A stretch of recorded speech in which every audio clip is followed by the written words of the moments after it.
वही संसद का शीतकालीन सत्र खत्म होने के साथ ही पीएम मोदी मिशन बंगाल और असम में जुट गए हैं। प्रधानमंत्री मोदी आज बंगाल और असम के दौरे पर रहेंगे। दोनों ही राज्यों में पीएम मोदी करोड़ों के विकास कार्यों की सौगात देने वाले हैं।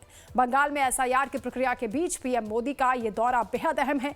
पश्चिम बंगाल में पीएम मोदी 3,200 करोड़ के 2 नेशनल हाईवे प्रोजेक्ट्स का उद्घाटन और शिलान्यास करेंगे। नादिया जिले में NH 34 के बाराजुगली कृष्णनगर सेक्शन के 66 किलोमीटर लंबे 4 लेन प्रोजेक्ट का उद्घाटन होगा। प्रधानमंत्री मोदी कोलकाता से ताहिरपुर जाएंगे। प्रधानमंत्री ताहिरपुर के नेताजी पार्क ग्राउंड में एक बड़ी सभा को भी संबोधित करेंगे। बंगाल को विकास कार्यों की सौगात दी जाएगी और उसके बाद पीएम मोदी असम भी पहुंचेंगे। पीएम मोदी यहां 2 दिन तक रहेंगे। असम में प्रधानमंत्री मोदी लगभग 15,600 करोड़ की परियोजनाओं का उद्घाटन और शिलान्यास करेंगे।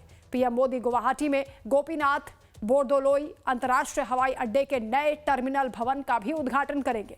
इसके बाद पीएम मोदी डिब्रूगढ़ के नामरूप में Assam valley fertilizer and chemical company limited की अमोनिया यूरिया उर्वरक परियोजना का भूमि पूजन भी करेंगे। यह परियोजना 10,600 करोड़ की लागत से तैयार हो रही है। असम और पड़ोसी राज्यों की उर्वरक आवश्यकताओं को पूरा करने के लिहाज से और आयात पर निर्भरता कम करने में इस प्लांट से मदद मिलेगी। इसके अलावा पीएम मोदी गुवाहाटी के बोरा गांव में शहीद स्मारक क्षेत्र में शहीदों को श्रद्धांजलि भी देंगे। तो बड़े कार्यक्रम है। पीएम मोदी 2 राज्यों के दौरे पर, एक तरफ मिशन बंगाल पर पीएम मोदी रहेंगे और एसआईआर के बीच आज बंगाल के दौरे पर पीएम मोदी ममता के गढ़ में हुंकार भरेंगे। बंगाल को 3200 करोड़ की विकास कार्यों की सौगात दी जाएगी। 2 नेशनल हाईवे प्रोजेक्ट का इस दौरान उद्घाटन और शिलान्यास होगा। नादिया जिले में NH 34 पर बाराजुगली कृष्णनगर सेक्शन पर 66 किलोमीटर लंबे 4 लेन प्रोजेक्ट का उद्घाटन करेंगे। उत्तर 24 परगना जिले में NH 34 पर 17.6 किलोमीटर लंबे बाराजुगली सेक्शन के 4 लेन प्रोजेक्ट का शिलान्यास होगा। प्रोजेक्ट से कोलकाता और सिलीगुड़ी के बीच कनेक्टिविटी बेहतर होगी। पीएम मोदी कोलकाता से ताहिरपुर जाएंगे और ताहिरपुर के नेताजी पार्क ग्राउंड में सभा को भी संबोधित करेंगे। आज क्या कुछ कहेंगे प्रधानमंत्री मोदी, इस पर भी सबकी निगाहें रहेंगी। बंगाल के बाद पीएम मोदी असम के दौरे पर रहेंगे। 15,600 करोड़ के विकास योजनाओं की शुरुआत करेंगे। गुवाहाटी में एयरपोर्ट के नए टर्मिनल का उद्घाटन होगा। डिब्रूगढ़ में यूरिया उर्वरक प्लांट का भूमि पूजन पीएम मोदी करेंगे और इसके बाद बोरा गांव में शहीदों को पीएम मोदी श्रद्धांजलि भी अर्पित करेंगे। तो शीतकालीन सत्र खत्म होते ही पीएम मोदी मिशन बंगाल और मिशन असम में जुट गए हैं। आज दोनों ही राज्यों में पीएम मोदी का ये दौरा होगा। पहले पश्चिम बंगाल पहुंचेंगे जहां ममता के गढ़ में हुंकार भरेंगे। तो एसआईआर के बीच बंगाल के दौरे पर आज पीएम मोदी हैं। अब आपको बता दें कि बंगाल में एसआईआर का ड्राफ्ट जारी होने के बाद उसमें क्या क्या सामने आया है। दरअसल इसमें 24 लाख से ज्यादा वोटर्स को मृत पाया गया है। 12 लाख से ज्यादा वोटर रजिस्टर्ड पते पर नहीं मिले, यानी ये वोटर्स मिसिंग थे। करीब 20 लाख वोटर स्थायी तौर पर माइग्रेट किए हैं, जिसमें 1,38,000 डुप्लीकेट वोटर भी पाए गए हैं, यानी जिनका 2 जगह पर नाम मिला है। इसके अलावा भी 57,000 वोटर्स के नाम हटाए गए हैं। उनके कागजात में कई पेचीदगियां निकली हैं। मतलब कुल 1,90,000 के करीब वोटर हैं जो घोस्ट वोटर कहे जा रहे हैं और इस तरह पुराने वोटर लिस्ट से कुल 58 लाख वोटर्स के नाम हटाए गए हैं। तो एसआईआर के पहले वोटर्स की संख्या थी वो 7 करोड़ 66 लाख थी। एसआईआर में जो कुल नाम काटे गए हैं वो 58 लाख हैं।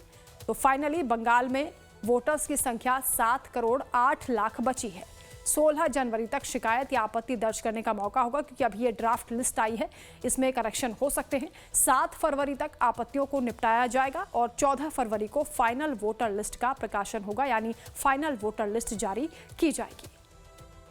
संवाददाता कमलेश इस वक्त हमारे साथ लाइव जुड़ रहे हैं। कमलेश, एक तरफ एसआईआर की प्रक्रिया लगातार पश्चिम बंगाल में चल रही है, इस बीच पीएम मोदी का ये बेहद महत्वपूर्ण दौरा होने वाला है। इसके बाद वो असम भी जाने वाले हैं। क्या पूरा कार्यक्रम होगा, क्या शेड्यूल होगा? देखिए, शेड्यूल तो आपने पूरी विस्तार से जानकारी दे दी है, लेकिन मैं एक खास बात आपको जानकारी शेयर करना चाहता हूँ कि प्रधानमंत्री ऐसे समय पर बंगाल के दौरे पे जा रहे हैं जब बंगाल में और असम में दोनों प्रदेशों में मई के महीने में चुनाव होना है। और ये कहा जा रहा है कि आज हालांकि प्रधानमंत्री का दोनों जगहों पर सरकारी कार्यक्रम है, लेकिन सरकारी कार्यक्रम के साथ साथ वो 2 बड़ी सभा को भी संबोधित करेंगे, एक तो रानाघाट इलाके में और दूसरा असम में।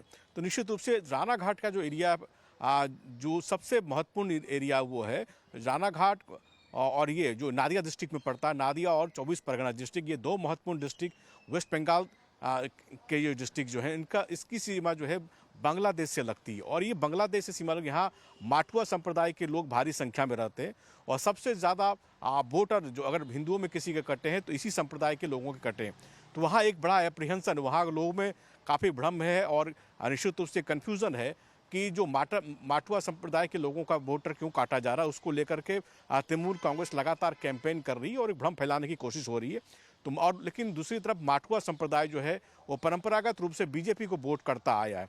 तो प्रधानमंत्री का इस जगह दौरा करना और माटुआ जो रानीघाट इलाका है वहाँ बीजेपी से सांसद उस जगह रैली करना प्रधानमंत्री का एक बड़ा राजनीतिक संकेत देने जा रहा है। प्रधानमंत्री आज की सभा में इस संबोधित करने वाले हैं कि जो एसआईआर का प्रोसेस चल रहा है उससे भ्रम या जो उहापों की स्थिति से घबराने की जरूरत नहीं। जो माटुआ संप्रदाय के लोग जो बांग्लादेश से भारत में आए थे, पश्चिम बंगाल बसे थे, उनकी नागरिकता नहीं जाने वाली। ये भ्रम काफ़ी फैलाया जा रहा और ये अगर भ्रम ज़्यादा फैला तो नुकसान भी बीजेपी को हो सकता है। इसलिए ये जो इलाका है इस इलाके को चुना गया है, नादिया डिस्ट्रिक्ट के रानीखेत इलाके को।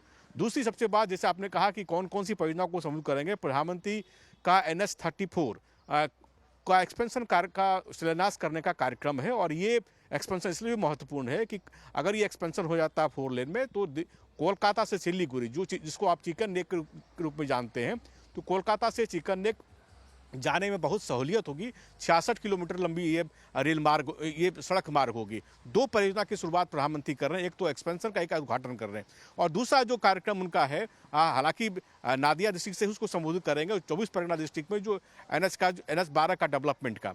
तो ये 2 प्रमुख परियोजना पश्चिम बंगाल, उसके बाद प्रधानमंत्री असम जाएंगे। असम में जैसा आपने कहा कि एयरपोर्ट की नवीकरण का उद्घाटन करना है। उसके अलावा एक उर्वरक फैक्ट्री का भी उद्घाटन करेंगे। तो दोनों राज्य बेहद महत्वपूर्ण है चुनाव की नज़र से। अब देखना होगा कि कितना प्रधानमंत्री अपनी भाषण से और इस कार्यक्रमों के जरिए वहाँ की जनता में पैठ बना पाते हैं। जी बिल्कुल कमलेश, और नजर इस बात पर भी रहेगी कि पीएम मोदी अपने संबोधन में क्या कुछ कहेंगे, क्योंकि ममता के गढ़ में वो हुंकार भरेंगे। एसआईआर के अलावा ये भी जरूरी है गौर करने वाली बात कि वंदे मातरम को लेकर जिस तरह से राजनीति हुई, सदन में ये मुद्दा हुआ और उस पर चर्चा भी की गई, लेकिन टीएमसी ने इसको लेकर काफी सवाल भी उठाए थे।